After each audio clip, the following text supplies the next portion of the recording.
Hello, how are you doing? I got a couple of Tom Kench wait, BARD games? This guy's a BARD player? Yeah, I got a couple of BARD games for you guys today. I hope you enjoyed them.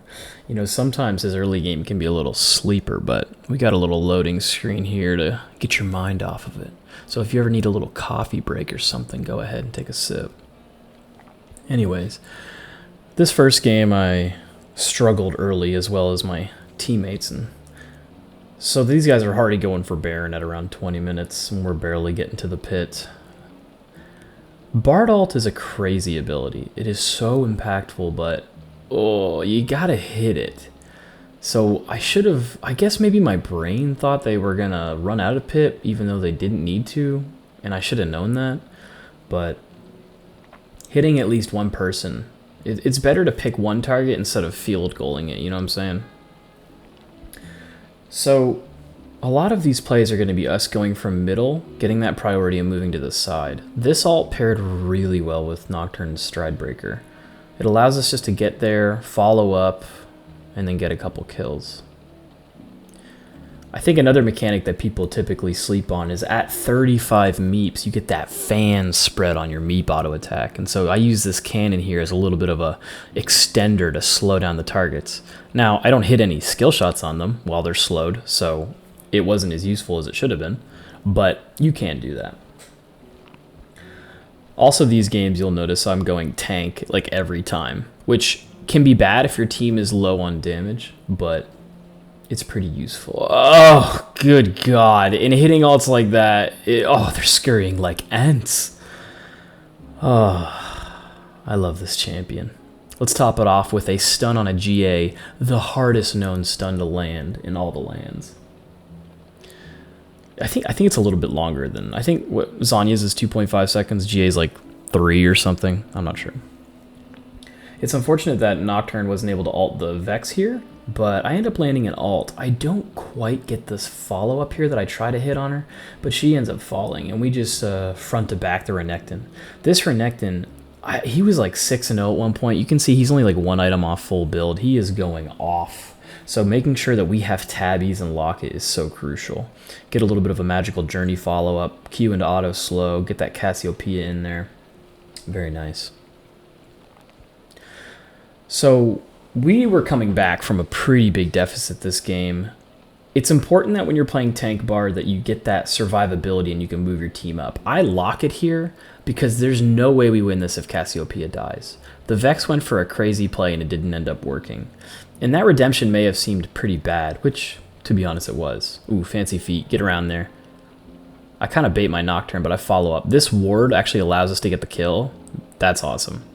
But the Redemption's a weird one because it takes a while to cook, and you really need to place it where you think the team fight is going to be. I've got one later in the game that kind of shows this, but Locket is more used for countering specific things like Cassiopeia, Victor ult. The second a Kindred ult ends, you can actually proc it there to get a lot of value and surprise them with shielding.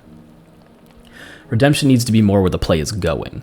And so this game we actually had more action in the early game. All right, hold on. I am not cheating. His character model was still there. The animation just went back. I am not cheating. But this game had a lot more action in it. And I think it's because we had a good prio mid laner like Anivia and an aggro early game jungler like Elise. And so she's able to pull off these tower dives really well. And you'll see that I have Swifty boots, which allow us to kind of move around as a unit.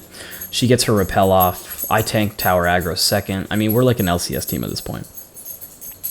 Also, my Tristana was kind of crazy. She was going nuts with it. And just like Varus, Caitlyn is not very mobile, so you're able to pretty much just press your buttons on her at all times. Huge kill there. Yeah, this Tristana was nuts. Although sometimes using your ult can be tough. So she already had the E on her, but I guess it didn't wear off while she was in stasis, so maybe it was okay that I ult there, but something tells me that wasn't necessary. Just watch this guy. He charges the E on Aurelian Soul, Riven comes out and blows up, and then he jumps with Ignite onto my healing flower. Oh, guy's cracked. Sometimes you get lucky in solo queue, right? So here's that mid prio I was talking about, moving around the jungle with high mobility movement boots. That's a mouthful. And here's a Bard engage, and we'll break this one down after it happens. Yeah. So I didn't know he had flash. And that's my fault. I shouldn't be all-inning engaging with my magical journey unless I know the person doesn't have flash and we're going to kill them immediately. Nice engage. Okay, so that's 2 games down. The first one was tough, the second one was pretty easy, and the third one has some interesting moments in it. Thresh, the lane, is pretty difficult, but once you get into the mid and late game, Thresh has a harder time engaging on your team because you've got so much reach with your alt and your journey.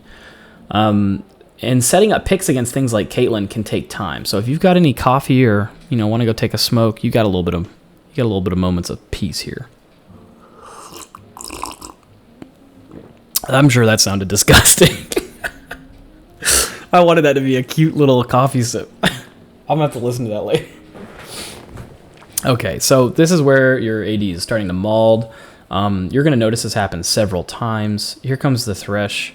Anytime someone blows their flash, you need to go ahead and toss that thing right on top of them because it's so obvious. Everyone in the scene understands, okay, guy doesn't have flash, kill the guy. I'm not really against taking kills on Bard. 1 or 2 is fine, but in this situation right here where I'm roaming up to a laner that I think this Jace killed her 3 times and then somehow Aurelia solo killed her. I don't understand top lane, but I love this swag walk away. Just get the stun, tunnel in, walk it out, go mid lane, keep fucking bitches up. And so I land this ult, check him if he has flash. I guess he doesn't. I didn't really know. We get the slow. I wouldn't have really been able to get a stun there. And so then you tunnel out, you help them shove the wave, and you just keep swag walking it out. But I didn't notice Zed before I tunneled, so I try to get back there. Luckily, the Kindred ult links together time that I can get a heal and a stun.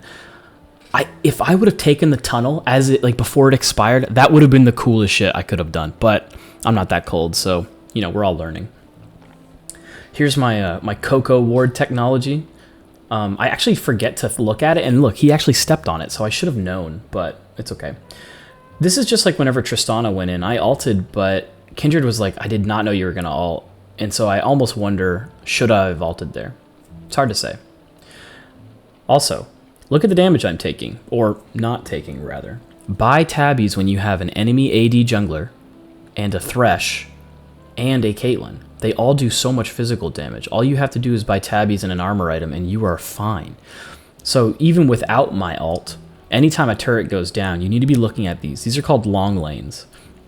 I mean, bot lane's always a long lane, but you need to understand that when the turret goes down, that's your territory. You're the Bard. Thresh can't do anything. Now, he was really close, Flash, but he wasn't in distance for Lantern. So just like earlier, they use their flash, you ult them, you vibe. So we're fighting in bot lane, we're fighting in mid lane, we go up top. You're just trying to use movement to put the enemy in a position to where you can get an unfair advantage with your ult. So this Zed, I don't know what they did to Zed in a patch or something, but this dude is fast. Like, he just seems like he is running so fast. I don't want to flash Q because that's not really guaranteed, so I'm going to see if I can get another ult, or auto. Poor guy.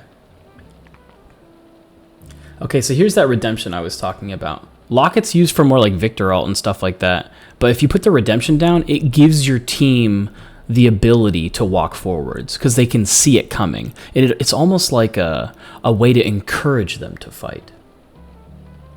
So this game's ending soon, obviously. We got 3 games and we were able to win all of them. I think that puts us at around 267 LP. Yesterday I put out a video about mentality and mindset and winning and losing just to kind of discuss the value in focusing on your own play instead of complaining about your teammates. If you guys haven't taken a look at that, go ahead and take a look at that for me and let me know what you think. Let me know what you think about Bard. Let me know what you think about me playing something besides my TK1 trick that I apparently have pigeonholed myself into. Anyways, guys, I really appreciate you guys watching the video. Feel free to comment and communicate with me. I love it. All right, you guys have a good day. Good luck on your climbs.